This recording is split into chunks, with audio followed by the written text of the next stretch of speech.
you have your own podcast as well, and a lot of that could transfer in some ways, at least in how it works itself out.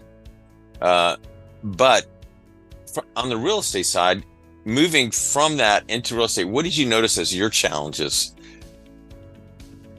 Well, I think, again, the biggest challenge always is internal. It's fear. Because at the end of the day, you just have to draw a plan and execute the plan. And what holds us back is fear. Fear to create the plan or fear to executing it. I think the thing that worked for me was I did an assessment. And there are three things I had to identify. What am I good at? Right? And there are some things in life I'm really good at and some things I'm not good at.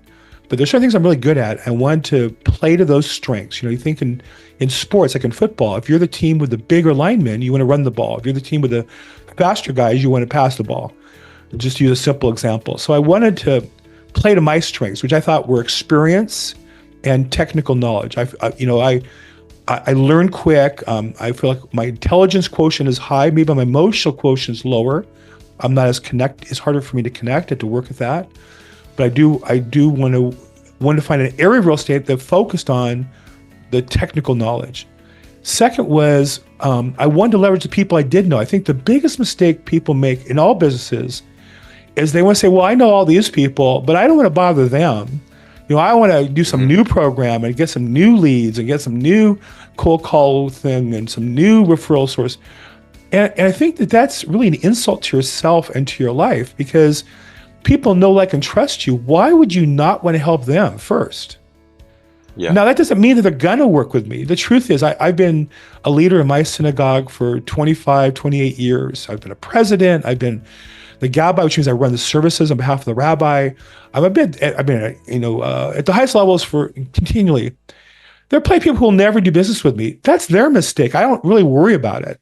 But there are people who I've helped get houses and move in our community because of my technical knowledge, and they deserve to have the opportunity to do business with me. And so I think sometimes we get caught up on those who don't, and we therefore miss those who would. And so I want to leverage the people they know. That's the biggest mistake people make, is they ignore that asset. That's the biggest asset in our business at any stage of your career, are the people that know, like, and trust you. And I would always say, get all that organized, whether it be your Christmas card list or your wedding list or your whatever, all of it into one place. It could be, a shoebox. It could be an Excel spreadsheet. It could be a list on your phone. It could be a CRM, a customer relationship management program. But somewhere we have everybody. And then your job is to help those people. And then add to those people, add new people into that list, but help the people who are in your list. And what that means. And so whatever your business you're in, you want to learn about what your customers need to know and then share that with them. And I also think the thing that we make the mistake on, we think we want to be the person that when customers say, oh, I want to sell a house, they call you. Of course. But we really want to be the person when somebody says, I have a problem with my house, right? My uncle died and left me the house. I don't know what to do. Well, if I know what to do, I can help. I'll get the chance to sell the house. My first, it's so funny. I heard this concept in my probate training when I first started it. I took this class and I learned about probate, and I started calling everybody on my list. And this is exactly what I did. I made my list. I had about 500 people that I knew. Again, a little more than most. We had a wedding that we threw, so I had a list. And I called A through Z was the plan. I got to the D's. And D was an attorney. He wasn't a probate attorney. But he said to me, I have this client who has a problem with her lot line. Can you help her? And I said, sure. Can I help her? Help her might just mean make a phone call and find out what a problem is and refer to somebody else. I didn't pretend that I'm a geologist or I'm some sort of surveyor. So I called this lady, and she was a widower. Her husband of 50 years had passed. He had managed this apartment building, and there was a dispute with a neighbor about a fence. And she's calling me. She knows nothing about real estate. She says, can you help me? Can you come by and look at it? Now, normally, that's not the work I do, but, this nice, sweet woman, my heart bled for her. 50 years, I can only imagine if that was my wife. She was totally lost. I drove an hour to her house. we walked, sweet old lady, just, just the kind of person when you're a little kid, you grew up and she's the one who would have, give you a sandwich and soup on a cold day. And I walked around the property with her. And at the end of the walk, she said to me, can you just sell this for me? And so my listing presentation, my first one was, yeah, sure. And I listed this 60 apartment building. And so then I thought, well, what would she like? She would like me to deliver her the proceeds check. In California, so often now we overnight the proceeds check or we wire the money. I said, you know what, to escrow, let me pick up the check and deliver it to her house. It was an hour away on a Friday. I remember I went to her house and she was in tears because she didn't have a man to help her anymore. I was it, in her life. And she was crying. She said, I always wanted to live with my sister in Arizona. Can you help me sell this house, her residence? Can you help me sell this house so I can move? And so my second listing presentation was, yeah, sure, why not? And I sold that house. And so here I had nothing to do with probate, had nothing to do with the scripts, the dialogues, the leads, the Zillow leads. It was just a friend of a friend or a client of a friend who had a problem, who I looked at the problem, and because I was there to help her, said, can you sell my house? And so it's just stuck with me. My job is to help people who have problems. And sometimes the help means I sell their house. Sometimes it means I run to somebody who can help them solve the problem. And as a result, I've had more people who need me to sell their house than I could imagine over the last 5 years. Yeah. So just kind of recap those three. First, you did this assessment of yourself. What are you good at? Right. And then what was the second one? Who do I know? Well, first, I would say the three things would be, what am I good at? Okay. What does the market need? Okay. And what do I like to do? The intersection of those three things is where you want your work to be. I mean, I'm good at a lot of things. I'm a good cold caller. I didn't want to do that anymore. Okay.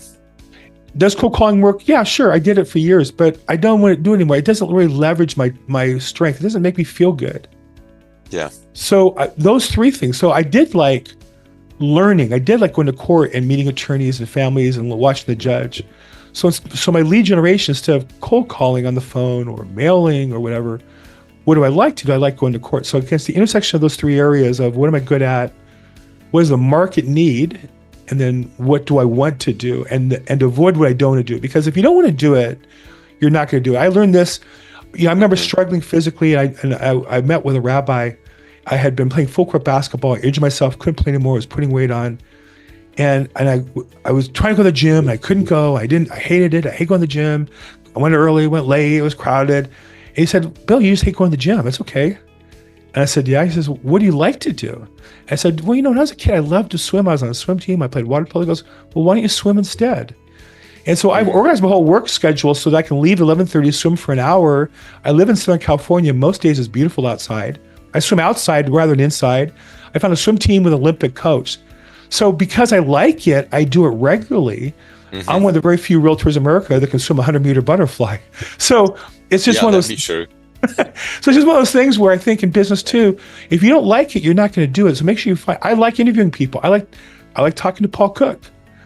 This is business for me, right? Whether it be helping promote your business or using you to promote my channel and my business, I like this. And so as long as you're doing what you like, that's great. And so why don't we do a selfless plug right here for your channel?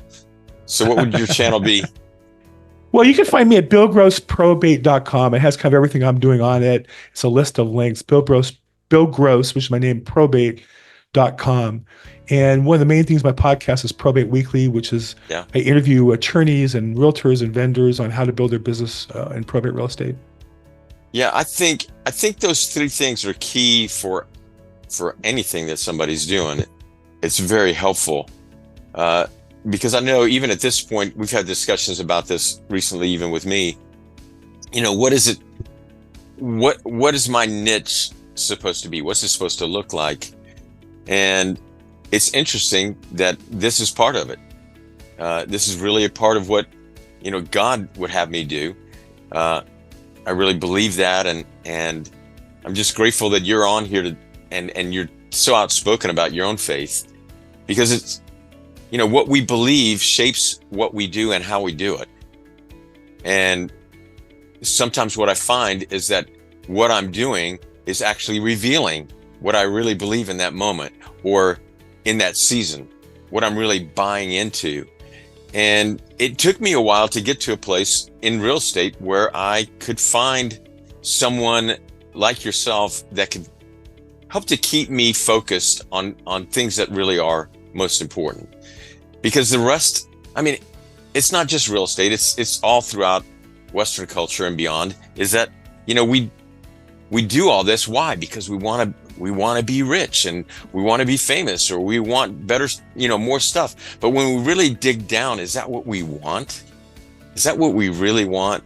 And I think that's what you kept digging at with me, but also you've come to that place in your own life. And that's why it's so peaceful to be able to talk with you, because you're at peace with where you are and how you do business. And it's not that you don't learn and grow in that, but you're not trying to strive to be something that somebody else has placed on you.